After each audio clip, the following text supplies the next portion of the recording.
Hi అండి, అందరూ ఎలా ఉన్నారు? ఈరోజు ఈ వీడియోలో నేను మార్తలి నుంచి వర్తూరు వెళ్తున్నాము. ఎందుకు అంటే అక్కడ హౌస్ ఒకటి చూడడానికి వెళ్తున్నాము. చాలా హౌస్ చూసాము, కానీ వాటిలో ఒక హౌస్ అయితే బాగుందని చెప్పారు. కమ్యూనిటీలో ఉంది and swimming pool, play grounds, park అన్నీ ఉన్నాయన్నారు. సరే చూడాలని అక్కడికి వెళ్తున్నాము. అంటే రెంట్కి కానీ లేదా కొనడానికి కానీ రీజనబుల్గా మనకి నచ్చితే ఎలా ఉంటుందని అసలు ఫస్ట్ చూద్దామని వెళ్ళాము. ఇప్పుడు మార్తలిలో మేము ఉంటున్న హౌస్ అయితే గ్రౌండ్ ఫ్లోరు అంతగా బాగాలేదు. హౌస్ ఓల్డ్ హౌస్ అనమాట.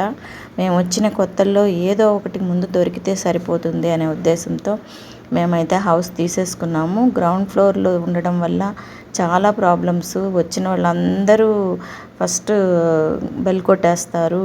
ప్రతి దానికి చాలా అంటే చాలా చెప్పలేంలేండి. గ్రౌండ్ ఫ్లోర్ అయితే అస్సలు తీసుకోకూడదు సిటీస్లో. అది కూడా మామూలు హౌసెస్ అన్నమాట. ఇవి అపార్ట్మెంట్లో కాదు మేము తీసుకుంది. సో మేము ఇప్పుడైతే ఒక అపార్ట్మెంట్లో సెక్యూరిటీ ఉండేలాగా ఒక మంచి హౌస్ చూడాలనేసి వర్తూరులో అయితే లేటెస్ట్గా కన్స్ట్రక్షన్స్ జరుగున్నాయి, కొత్త హౌసెస్ ఉన్నాయి. అలాగే అక్కడ కూడా ఓల్డ్ హౌసెస్ కూడా మంచివి, వాస్తుకి మనకి నచ్చినట్టుగా ఉన్న హౌసెస్ ఉన్నాయన్నారు. సరే అని మేము అయితే చూడడానికి స్టార్ట్ అయ్యి వెళ్ళాము. అక్కడ ఎలా ఉంది ఏందని చూపిస్తాం. ఒక కమ్యూనిటీ అనమాట. దాని నేమ్ కూడా ఇదిగోండి, చూసారు కదా. ఇది అక్కడ లోపలికైతే ఎంటర్ అయ్యాము. అక్కడ సెక్యూరిటీ గార్డ్ దగ్గర కీస్ తీసుకొని ఇదిగోండి హౌస్కి అయితే వచ్చేసాము. ఇది ఈస్ట్ ఫేస్ హౌస్ అనమాట. ఇక్కడ మేమైతే ప్రజెంట్ తీసుకోలేదు, కానీ ఎలా ఉంది అనేది హౌస్ మేము చూడడానికి వచ్చిన హౌస్ అయితే చూపిస్తున్నాను. ఇదంతా వాడుకోవచ్చు అని చెప్పారు. బ్యాక్ సైడ్ నుంచి వస్తే ఇదంతా వాడుకోవచ్చు, మొక్కలై పెట్టుకోవడానికి బాగుంటుంది అన్నారు. సరే ఫస్ట్ హౌస్ చూపిస్తాను. ఈస్ట్ ఎంటర్ అవ్వగానే ఈస్ట్ ఫేస్ ఇది. లోపలికి వెళ్ళగానే ఇది హాల్ అనమాట. చాలా పెద్ద హాల్ వచ్చింది. టీవీ యూనిట్ వచ్చింది కలర్ఫుల్గా. ఇది ఒక ముస్లిమ్స్ది, కాకపోతే ఇప్పుడైతే వాళ్ళు లేరు. ఇది అమ్మడానికైనా లేదంటే రెంట్కైనా ఇస్తారట. రెంట్ అయితే 35 చెప్పారు ఫర్ మంత్.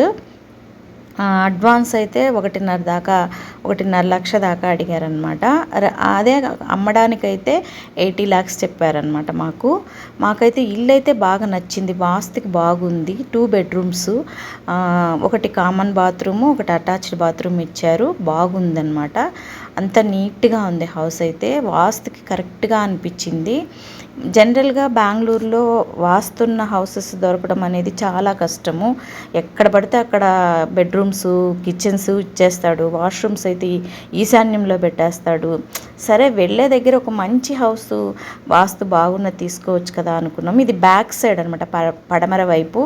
మనకి సన్సెట్ బాగా కనిపిస్తుంది. అలాగే దూరంగా కనిపిస్తుంది చూసారా, అది లేక్ అనమాట. వర్తూర్ లేక్ చాలా బాగుంది. అంటే మనకి నార్త్ సైడ్ లేక్ వస్తుంది. ఇదంతా బట్టలు ఆరేసుకోవడానికి బ్యాక్ సైడ్ సెక్యూర్డ్గా అంతా గ్రిల్ ఇచ్చున్నారు.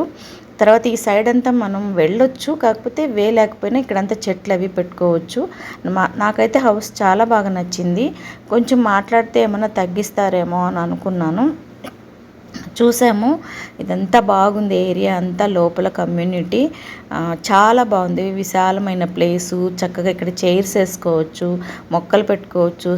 అసలు మామూలుగా బెంగళూరు సిటీలో హౌసెస్లో చెట్లు పెంచుకోవాలంటే కూడా ఎండ తగలదండి, చాలా కష్టపడాలి. మేమైతే అప్పుడప్పుడు కొన్ని చెట్లు ఎత్తుకెళ్ళి పై టాప్ ఫ్లోర్లో పెట్టుకొని ఒక రోజంతా ఉంచి మళ్ళీ తెచ్చుకుంటూ ఉంటాం, పాపం వాటికి ఎండ తగలాలని. చక్కగా ఉంది హౌస్. కబోర్డ్స్ కానీ అన్నీ నీట్గా ఉంది. కొంచెం పెయింటింగ్ వేయించుకుంటే సరిపోతుంది వెళ్తే. కాకపోతే రెంట్ కానీ అడ్వాన్స్ కానీ చాలా హెవీ అనిపించింది. హౌస్ చాలా బాగుంది. కమ్యూనిటీలో కాబట్టి కొంచెం మెయింటెనెన్స్ కానీ సెక్యూరిటీ కానీ అంతా బాగుంటుంది. ఈస్ట్ ఫేస్ ఒక హౌస్కి కామన్ గోడ లేదనమాట, గ్యాప్ వచ్చింది. అంటే వెంటిలేషన్ బాగుంటుంది మనకి. సో మేమైతే ఇల్లు బాగా నచ్చింది, చూసాము. అది ఇంకా వాళ్ళతోటి మాట్లాడలేదు. ఒకవేళ మీ మీరెవరైనా బెంగళూరులో ఉండేవాళ్ళు వర్తూరులో కావాలనుకునేవాళ్ళు మీరు చూసారు కదా, ఇది సి బ్లాక్ అనమాట. సి బ్లాక్లో 6th హౌస్. దూరంగా ఇప్పుడు నేను చూపిస్తున్నది లేక్ అనమాట. ఇదంతా లేకు. ఒక రకమైన లావెండర్ కలర్ ఫ్లవర్స్ తోటలు ఉన్నాయన్నమాట చుట్టూ. స్విమ్మింగ్ పూల్ అండి ఇది. పిల్లలకు ఒక సపరేట్ స్విమ్మింగ్ పూల్, పెద్దవాళ్ళకి సపరేట్ ఉంటుంది. ఇది ప్రహరీ చుట్టూ బయటికి వెళ్ళేదానికి లేకుండా చూసే లావెండర్ కలరు గార్డెన్స్ అనమాట. అవంతా పువ్వులు కొన్ని పూస్తున్నాయి, కొన్ని ఇంకా స్టార్ట్ అవుతున్నాయి ఇప్పుడే. ఓకే అండి, వీడియో చివరి దాకా చూసినందుకు థ్యాంక్ యూ సో మచ్.